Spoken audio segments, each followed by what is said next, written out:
जनकपुरी में बिटिया धरती फोर के हो। लेकिन जनकपुरी की सखियां जो थी ना भगवान को बड़े भाव से देख रही थी, लेकिन भाव राम जी ने किसी को नहीं देखा। एक सखी ने कहा एक काम करो, अगर राम जी हमारी ओर नहीं देख रहे तो एक काम करो, राम जी का यही विवाह करा दो। बोले विवाह किससे कराएंगे? बोले सीता जी से करा दो। एक सखी ने कहा सीता जी से तो हो ही नहीं सकता। क्यों?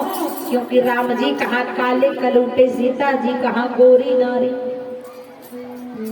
एक सखी ने कहा सुनो बहन ठीक है तो राम जी से मत कराओ, विष्णु से करा दो। बोले विष्णु से तो और नहीं हो सकता। बोले क्यों?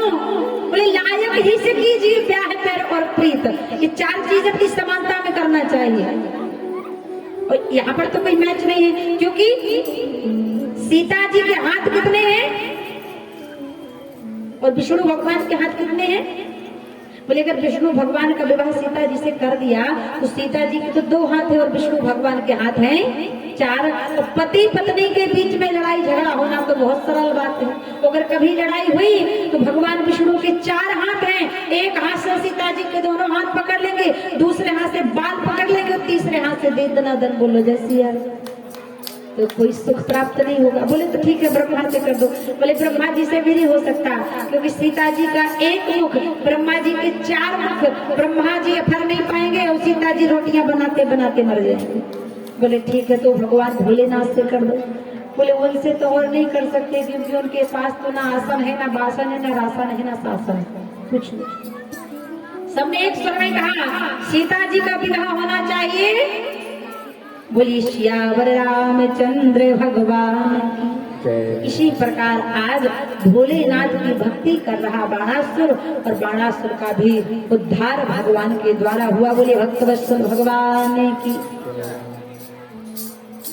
तब माता भगवती पार्वती एक दिन कैलाश पर बैठी हुई थी।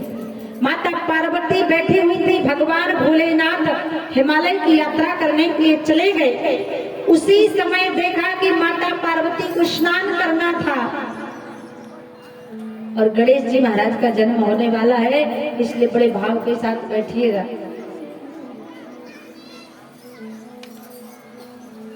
माता पार्वती कैलाश पर बैठी हुई थी। माता पार्वती ने अपने सारे शरीर में हल्दी का लेप लगाया, और जब हल्दी का लेप लगाया और हल्दी का लेप माता पार्वती ने धीरे धीरे करके हटाया, तो उस हल्दी का लेप का एक पुतला बना दिया, और पुतला के सारे आंख कान पेट पीठ सिर बना दिया।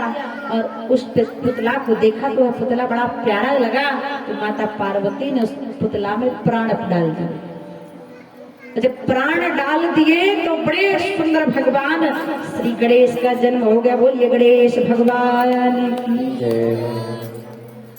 अब गणेश महाराज ने माता को प्रणाम किया, कहा हे माँ आज्ञा दीजिए, क्या आज्ञा है? माता पार्वती ने कहा हे पुत्र मैं स्नान करने के लिए सरोवर में जा रही हूँ, तुम यहीं पर द्वारपाल की तरह खड़े रहना, कोई भी अंदर आए तो उसे अंदर मत आना। गणेश जी खड़े हो गए। माता पार्वती सरोवर में स्नान करने लगी। उसी समय कुछ ही देर बाद भगवान भोलेनाथ आ गए। अब भगवान अंदर जाने लगे। गणेश जी ने कहा श्रीमान जी आप अंदर नहीं जा सकते, माता की आज्ञा है कि कोई भी अंदर नहीं जाएगा। भगवान ने कहा मैं उनका पति हूँ, ये मेरा घर है, मैं जाऊंगा।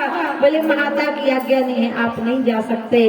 बहुत युद्ध हुआ, लेकिन अंत में भगवान भोलेनाथ को क्रोध आया। भगवान ने अपने त्रिशूल से और गणपति महाराज का सिर से धड़ अलग कर दिया। इतने में जब माता पार्वती स्नान से निवृत्त होकर आई, अपने पुत्र को मरणासन अवस्था में देखा। माता पार्वती की आंखें लाल हो गई, केश फैल गए, हुंकार करके और भयभीत अवस्था में भगवान भोलेनाथ खड़े। माता भगवती पार्वती करुण क्रंदन करने लगती हैं, आपने मेरे पुत्र का वध कर दिया, किसी भी हाल में आप मेरे पुत्र को जीवित अवस्था में करिए भोलेनाथ, अन्यथा अनर्थ हो जाएगा। ब्रह्मा विष्णु महेश खड़े माता पार्वती के क्रोध को शांत करने के लिए। उसी समय विष्णु भगवान ने कहा जाओ नंदी, सबसे पहले जो भी मिल जाए उसका सिर काट के ले आना और गणेश को लगा दे।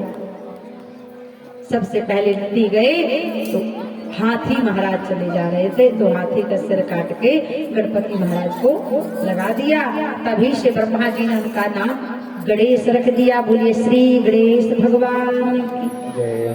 और कहते हैं कि जो गणेश भगवान को अपने विवाह में नहीं बुलाता, जो गणेश भगवान को किसी शुभ कार्य करने के पूर्व निमंत्रण नहीं देता, उसका कोई भी शुभ कार्य कभी संपन्न होता नहीं। क्यों?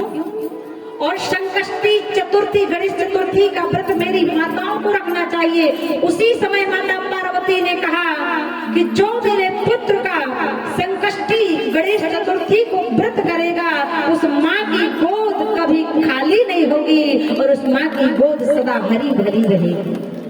इसलिए तभी से मेरी माताएं बहनें संकष्टी गणेश चतुर्थी का व्रत अपने संतानों के प्राणों की रक्षा के लिए करती हैं, क्योंकि इसकी एक पौराणिक कथा भी है।